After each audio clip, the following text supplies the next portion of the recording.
जैसे विराट कोहली को फॉर्म में लाना हो तो सामने पाकिस्तान को खड़ा कर दो, वैसे ही अगर मुंबई इंडियंस का पीक सिनेमा देखना हो तो सामने सीएसके को ले।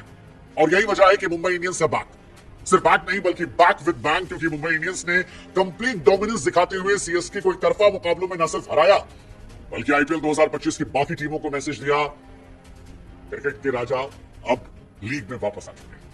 177 रनों को मजाक बनाकर मुंबई इंडियंस ने 15 ओवर 4 गेंदों में चेस कर लिया। मुंबई ने चेन्नई को 9 विकेट से हराया। कमाल की बात यह थी कि मुंबई और चेन्नई की राइवलरी के बीच में कई सारे सीएसके फैंस भी रोहित शर्मा के छक्कों पर जश्न मना रहे थे। मजा आ रहा था। मतलब बड़ी टीमें जब बड़े मौकों पर बड़ा प्रदर्शन करती हैं तो क्रिकेट का रोमांच जो है वो बहुत बड़े स्तर पर जाता है, और ये इस मैच में दिखाई पड़ा जब मुंबई इंडियंस ने हैट्रिक लगाई जीत की। शायद सीएसके इसी के साथ इस टूर्नामेंट से अलविदा कहने की तरफ आगे बढ़ रही है, लेकिन मुंबई जो है वो आगे बढ़ के छठे स्थान पर पहुंच गई है। उसके 8 पॉइंट हो गए हैं और वो उम्मीद बता रही है कि अब हम आ रहे हैं सभी को बताने के लिए कि मुंबई कौन है, क्योंकि मुंबई की पलटन ऊपर से नीचे तक फॉर्म है। रोहित शर्मा सूर्या ने जिस तरह से बल्लेबाजी की वो किसी भी टीम की गेंदबाजी को डराने वाली है, क्योंकि सीएसके ने 176 बनाए थे और 176 ठीक ठाक स्कोर थे, लेकिन मुंबई इंडियंस ने 15 ओवर 4 गेंद में 170 रन सिर्फ एक विकेट के नुकसान पर बनाए। रोहित शर्मा ने जो करके दिखाया वो हैरान करने वाला था। और सूर्या बाबू यार T20 में तो कमाल है। मतलब धोनी साहब को वहां हिट किया है जहां सबसे ज्यादा दर्द होगा। धोनी साहब के फेवरेट बॉलर मतीशा पथिराना जो सीएसके की आन बान शान है, उनको 10 गेंद में 34 रन ठोका इन दोनों ने। नूर अहमद जिन्होंने सीएसके का नूर पहले मैच में बढ़ाया था, जिन्हें सीएसके कोहिनूर मान रही थी, उन्हें 3 ओवर में 36 रन ठोका। और वो खलील जो अंदर बाहर गेंद करके परेशान कर रहे थे, वो 12 पे 24 पिटे। नतीजा ये रहा कि टोटल मैडनेस जो है वो वानखेड़े में दिखाई पड़ती है सूर्या और रोहित शर्मा की तरफ से। और जो परफॉर्मेंस उसे देखकर हमें लगा कि यार ये वो विंटेज मुंबई इंडियंस है जिसे हम देखते थे। लेकिन एक संडे में आप क्या क्या उम्मीद कर सकते हो यार? ये परफेक्ट सिनेमैटिक संडे था, क्रिकेटिक संडे था, क्योंकि पहले आरसीबी ने मैच जीता, रोहित शर्मा के साथ खेलने वाले विराट कोहली साहब मैन ऑफ द मैच बने, और शाम को मुंबई जीती, विराट साहब के साथ खेलने वाले रोहित शर्मा साहब जो है वो मैन ऑफ द मैच बने। संडे के दिन Rohit man of the match, Virat man of the match, CSK का हारना एब्सोल्यूट सिनेमा जैसा था। रोहित शर्मा ने इस दिन रिकॉर्ड बनाया, पहले इंडियन खिलाड़ी बने जिन्होंने 20 प्लेयर ऑफ द मैच का अवार्ड जीता। मतलब रोहित शर्मा, मुझे कई बार लगता है कि वो 99% टाइम मैच को सीरियसली नहीं लेते आईपीएल में, लेकिन जब लेते हैं तो बड़ी टीमों के सामने बड़ी परफॉर्मेंस देते हैं। और यही वजह है कि जो 20 मैन ऑफ द मैच उनके हैं उसमें 5 सीएसके के सामने, 5 केकेआर के सामने और 4 आरसीबी के सामने। बड़ी बात है भाई साहब। आज ही विराट साहब उनके बराबर पहुंचे थे और आज के दिन ही रोहित ने उनसे आगे एक सिलसिला बढ़ा लिया। विराट साहब ने रिकॉर्ड उधर बनाए थे कई सारे, इधर रोहित साहब ने बनाया। कमाल है यार, मोस्ट ऑफ द मैच अगर इंडियन खिलाड़ियों की बात करोगे तो 20 रोहित है, 19 विराट है, 18 एमएस है, जो बताता है कि ये तीन कितने बड़े प्लेयर हैं। और यही बात हार्दिक भी कह रहे थे कि भाई साहब रोहित शर्मा की फॉर्म की टेंशन किसे है? जब वो फॉर्म आते हैं तो फिर ऑपोजिशन जो है वो गेम से बाहर हो जाती है। हालांकि एमआई ने पहली बार धोनी की टीम को इस तरह से जलील नहीं किया है, बहुत बार किया, बार किया है, और इसीलिए एमआई और सीएसके की राइवलरी जो है वो सिनेमैटिक होती है। आप याद कीजिए ब्रावो पोलार्ड थे, ब्रावो कहते थे कि भाई एमआई मत पड़े सामने, एमआई आती है वो हरा देती है।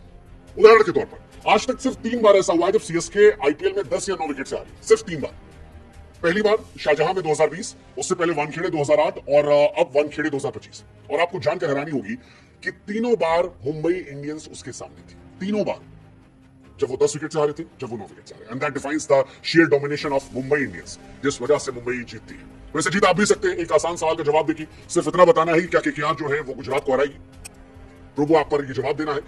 केकेआर के लिए भी डू और डाई, केकेआर भी यहां से अगर बेहतर उसको होना है, क्योंकि ऑलरेडी 5 टीमें 10 पर है, मुंबई जो है उठकर 8 पर आ गई है, 8 पॉइंट्स पर। अगर केकेआर को उठना है, आगे बढ़ना है और टॉप 4 में जगह बनानी है तो फिर उसे हराना पड़ेगा गुजरात को, जो नंबर 1 टीम है, नहीं तो वो भी धीरे धीरे बाहर होती जाएगी। और इसलिए सवाल का आप जवाब दीजिए प्रभु ऐप पर, लिंक हमने डिस्क्रिप्शन में दे रखा है, हमारे लिंक से जाएंगे, ढेरों इनाम आपका इंतजार करेंगे। बुद्धि लगाकर इनाम दीजिएगा और जवाब दीजिएगा, ताकि ढेरों इनाम जो है वो आपको मिल जाए, क्योंकि प्रभु ऐप है जहां बुद्धि लगाने से इनाम मिलता है। 4 करोड़ से अधिक यूजर है, इंस्टेंट विड्रॉल है और बहुत सारे इनाम आपका इंतजार कर रहे हैं, वैसे ही जैसे मुंबई इंडियंस सरदार सीएसके का इंतजार करती है। हाँ, क्योंकि सीएसके के सामने जीतते बहुत हैं। अगर आप सीएसके के सामने जीतने वाली टीमों का दायरा देखेंगे तो कोई भी टीम ऐसी नहीं है जो 20 सुपर मैच जीती हो, सिवाय मुंबई इंडियंस के। मुंबई इंडियंस ने 21 मैच जीते, दूसरी पंजाब है जिसने 15 जीते हैं। मुंबई ने लगातार 3 मैच जीता और सीएसके ऑलमोस्ट सीजन से बाहर हुई है। मुंबई हर बार की तरह शुरू में हारती है, बाद में हराती है, और अब लोग कह रहे हैं कि मुंबई इंडियंस नहीं कम बैक इंडियन है। ये डराने वाली मुंबई इंडियंस है, क्योंकि ये ओजी मुंबई इंडियंस है जिसे हम और आप जानते थे, जिसमें रोहित शर्मा, जसप्रीत बुमराह, सूर्य कुमार यादव बहुत बड़े बड़े खिलाड़ी हैं, और ये वो खिलाड़ी हैं जो चलेंगे, खराब करेंगे। वैसे मैंने पहले जैसे कहा था कि रोहित शर्मा 99% आईपीएल को बीते कुछ सालों में बहुत कैजुअली लेते हैं, लेकिन जब बड़े मैचेस आते हैं, एल क्लासिको आता है, तो मुंबई का राजा रोहित शर्मा, मानो कहते हो कि मुझे हैंडल कर दो। अब आखिरी की 2 इनिंग देख लो, पिछली बार भी रोहित शर्मा ने जो रन बनाया था वो मुंबई के सामने, सीएसके के सामने था, 63 बॉलों पर 105, और इस बार 45 गेंदों पर 76।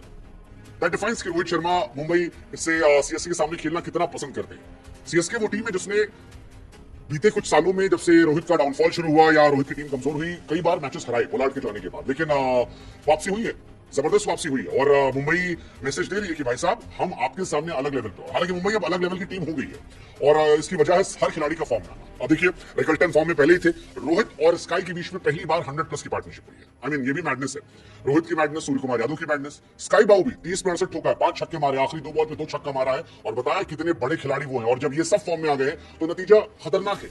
पहली बार 100+ पार्टनरशिप, इससे पहले वानखेड़े में सचिन रोहित ने की थी, सूर्या रोहित ने की है, अब यहां पर इन दोनों ने की।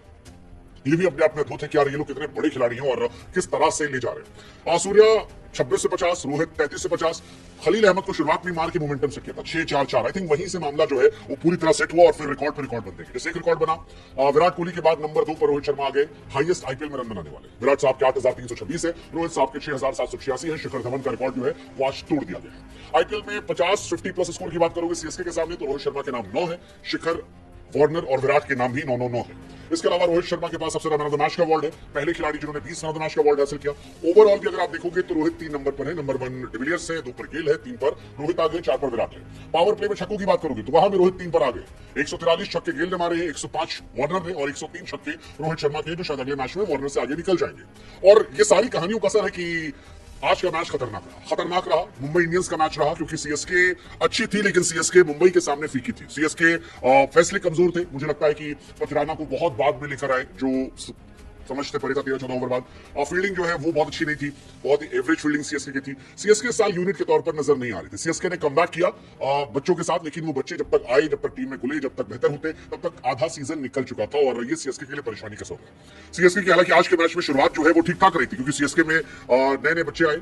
पहले 11 ओवर में, पहले शुरू में रन बने, फिर स्लो हुए, फिर आखिर में रन बने और जडेजा, दुबे ने अच्छे रन बनाए। दुबे साहब ने लेकिन शुरुआत में बीच में बहुत गंदा खेला था, 19 पे 16 थे, बाद में 30 से 50 हो गया। बुमराह साहब हर बार की तरह कमाल थे, 4 over 25 run 2 wicket. I think ये भी बहुत इंपॉर्टेंट था। अगर सीएसके के आखिर में थोड़े और रन बन जाते तो शायद सीएसके कहानी पलट सकती थी, लेकिन वो नहीं इसलिए हुआ क्योंकि बुमराह ने 2 विकेट बैक टू बैक निकाले। एक दुबे का निकाला जो बहुत इंपॉर्टेंट विकेट था और दूसरा धोनी साहब का विकेट निकाला जिसका बहुत बड़ा इंपैक्ट जो है वो पड़ गया और सीएसके 177 पर रही। शायद इससे आगे वो निकल सकते थे। जडेजा, रोहित और दुबे, इन 3 ने आज अर्शतक लगाए अपार्ट फ्रॉम सूर्या, लेकिन इन तीनों ने आखिरी अर्शतक एलएसजी के सामने लगाया था। इस मैच से सीएसके का हाईलाइट सिर्फ एक चीज था कि वो 17 साल का लड़का आयुष म्हात्रे, जिसने आते ही छक्के चौके लगाए और बताया कि सीएसके का फ्यूचर अच्छा हो सकता है या होता अगर वो इन बच्चों की तरफ जाते rather than going for Rahul Tripathi, Deepak Hooda या विजय शंकर। ये बच्चे जो है ये अच्छा कर सकते हैं। आयुष ने दिखाया जिस मैच में 15 गेंद पर 32 रन, 2 छक्के और 4 चौके, 213 का स्ट्राइक रेट। आयुष म्हात्रे ने आज दूसरी गेंद पर चौका मारा, तीसरी पर छक्का, फिर छक्का, 6 पे 21 था, तो साइड बड़ी जबरदस्त थी। और सीएसके की अगर आपको हार समझनी है तो आप ऐसे समझ लीजिए कि सीएसके ने पावर प्ले में इस पूरे सीजन में 288 गेंदें खेली, जिसमें 278 गेंदों पर सारे बल्लेबाजों ने पावर प्ले मिलाकर 3 छक्के मारे। आयुष ने आज 2 मार दिए 10 गेंद में। दैट डिफाइंस की टीम कितना खराब खेल रही थी पावर प्ले, कितना गंदा खेल रही थी और क्यों ये फंसी पड़ी थी। मुझे लगता है ये टीम इस साल शायद क्वालिफाई नहीं कर पाएगी, टॉप 4 में नहीं जाएगी, बाहर हो जाएगी। और धोनी साहब क्या क्या आखिरी आईपीएल होगा पता नहीं, लेकिन धोनी साहब इस बात को लेकर खुश हो सकते हैं कि आयुष म्हात्रे, नूर अहमद और ऋतुराज गायकवाड़ जैसे कई खिलाड़ियों को लेकर जा रहे हैं इस टीम में। ये फ्यूचर के लिए अच्छे साइन हो सकते हैं, बट इस साल सीएसके के फैंस को डिसअपॉइंट होना पड़ेगा। ये टीम में दमखम नहीं है, मैंने पहले भी कहा था। कुछ अच्छे चेंजेस इस टीम को ट्रैक पर ला सकते हैं, कुछ अच्छी टीमों का ये गेम खराब कर सकते हैं, लेकिन क्वालिफाई करने के लिए जो जिगरा चाहिए, जो दमखम चाहिए, जो एक्स फैक्टर चाहिए, वो इस टीम से कहीं ना कहीं मिसिंग है। और शायद यही वजह है कि सीएसके इस साल में मुंबई कर सकती है। मुंबई मुझे अब डरावनी टीम लग रही है। जो टीम उनकी है वो खतरनाक टीम है और बहुत बहुत बहुत खतरनाक टीम लग रही है। क्योंकि अगर आप टीम देखोगे, रियान रिकल्टन ऊपर अच्छे हैं, रोहित अच्छे हैं, सूर्या अच्छे हैं, विल जैक्स, तिलक वर्मा, हार्दिक पांड्या, ये डिजास्टर्स हो सकते हैं, बहुत खतरनाक हो सकते हैं, मतलब डिस्ट्रॉय हो सकते हैं एक्चुअली। फिर आपके नमनदीर, अगेन वन मोर प्लेयर खतरनाक। गेंदबाजी भी ट्रेंट बोल्ट, बुमराह, दीपक चहर, अश्विनी, सब अच्छा है, सब अच्छी टीम है। सैंटनर, आई थिंक इनकी टीम अच्छी है और ये यहां से अच्छा कमबैक कर सकते हैं। क्या करेंगे लेट्स सी, देखने वाली बात होगी। बट मुंबई आज जैसे दिखी, अगर ऐसा खेलती है, मैं फिर से मुंबई पे दांव लगाने को तैयार हूं।